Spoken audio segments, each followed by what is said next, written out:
Dalam informasi cara cerdas bernegara kali ini, kita tampilkan sesuatu yang beda. Informasi kali ini akan mulai dengan memisahkan boy from man. Kita semua mengetahui bagaimana seorang anak tumbuh dari akil balik kemudian menjadi dewasa. Begitu juga di dalam bernegara. Dewasa bukan masalah usia. Misalnya Amerika, negara yang usianya lebih dari 200 tahun saat ini, baru bisa menerima kepemimpinan dari kalangan minoritas. Pertama, pada saat Kennedy menjadi presiden Amerika karena Kennedy beragama Katolik. Katolik adalah agama minoritas di Amerika. Kemudian di periode lalu, untuk pertama kali presiden kulit berwarna Obama. Lalu juga bisa menerima presiden koslet macam Trump yang dipilih dibandingkan presiden wanita. Hingga saat ini belum ada presiden wanita di Amerika. Indonesia jauh lebih maju. Sudah ada presiden wanita. Bahkan banyak lagi yang tidak mungkin terjadi di negara lain terjadi di Indonesia. Indonesia lebih siap di banyak hal. Karena itu selayaknya Indonesia itu harus menjadi negara pemimpin dunia. Bandingkan dengan negara idola, Tiongkok. Selama komunis akan selalu mayoritas suku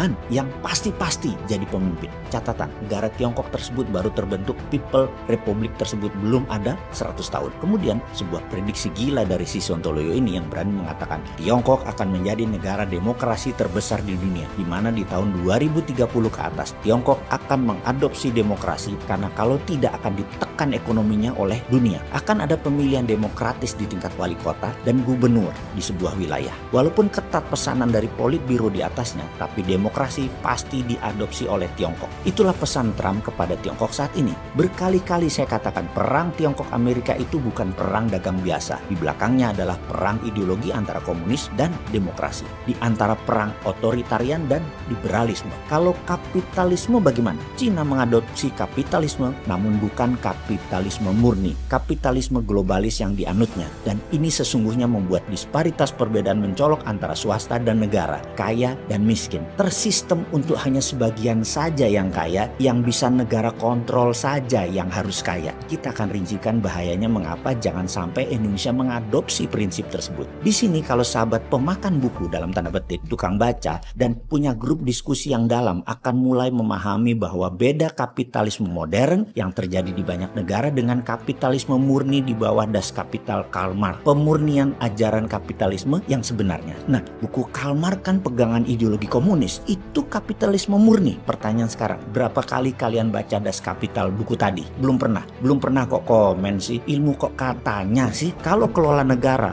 mau memimpin rakyat, ilmu nggak boleh katanya. Ribuan buku hadir dalam 10 tahun terakhir harus Anda baca. Bahkan kehadiran buku baru tersebut aja, walaupun Anda baca nih ya, belum tentu bisa menganalisa mengapa ByteDance yang punya TikTok bisa meledak di dunia. Dan Zoom bisa menjadi pilihan dari ratusan aplikasi sejenis. Zoom tetap nomor 1. Kita akan menjelaskan secara retail ya, bagaimana TikTok diciptakan. Artificial Intelligence yang memacu adrenalin anak di bawah 25 tahun dipelajari 3 tahun secara mendalam sebelum membuat aplikasi selama 2 tahun sebelum diluncurkan 2 tahun yang lalu. Jadi sudah 7 tahun perjalanan panjang TikTok tersebut dengan mengubah atau bahasa sainsnya mengengineering minat seseorang. TikTok bukan memenuhi maunya pasar, tetapi pasar minatnya diubah sesuai maunya TikTok. Kehadiran TikTok mengagetkan Microsoft, mengagetkan dunia. Yang saat ini Microsoft menjadi leader di dunia teknologi. Mereka tidak paham mengapa TikTok bisa lakukan itu. Dan mereka ingin tahu bagaimana psychological engineering tersebut bisa dilakukan. Dan ini artinya bisa mengarahkan manusia nantinya kemana saja sesuai maunya platform. Sekali lagi, dulu bisnis itu create want, menciptakan keinginan dari sebuah need, dari sebuah kebutuhan. Misalnya, seorang kerja di Jakarta, tinggal di Depok. Kebutuhannya adalah alat transportasi. Dia saat ini naik kendaraan umum. Keinginan dia naik mobil. Maka pebisnis akan menciptakan iklan, advertising, kampanye, meyakinkan orang seperti mereka bahwa naik mobil Mercy yang terbaik, naik Toyota yang terbaik. Misalnya kalau dia Honda, naik Honda yang terbaik. Atau dia penjual Mini Cooper, naik Mini Cooper yang terbaik. Bersaing meyakinkan calon konsumen untuk memenuhi keinginan mereka, wants-nya mereka. Pebisnis tidak bisa create needs. Needs-nya ada dulu, baru mereka menciptakan wants. Namun TikTok menciptakan menciptakan demand, menciptakan needs dengan didesain. Ada artificial intelligence yang mengawal setiap individu yang begitu Anda download aplikasi mereka, melihat TikTok selama 2 jam ke atas, selesai. Data Anda mereka punya. Bukan data tanggal lahir, alamat rumah, alamat email. Itu mah kuno, dunia nggak butuh lagi data itu. Sudah punya semua, sudah tuker-tukeran di atas sana. Lupakan kalau Anda sok-sokan bermain bisnis digital sebatas untuk dapat email, dapat nomor kontak. Itu ketinggalan 10 tahun, Cuk. Zaman FB, IG, Twitter, dan Google rajanya sudah diambil mereka semua.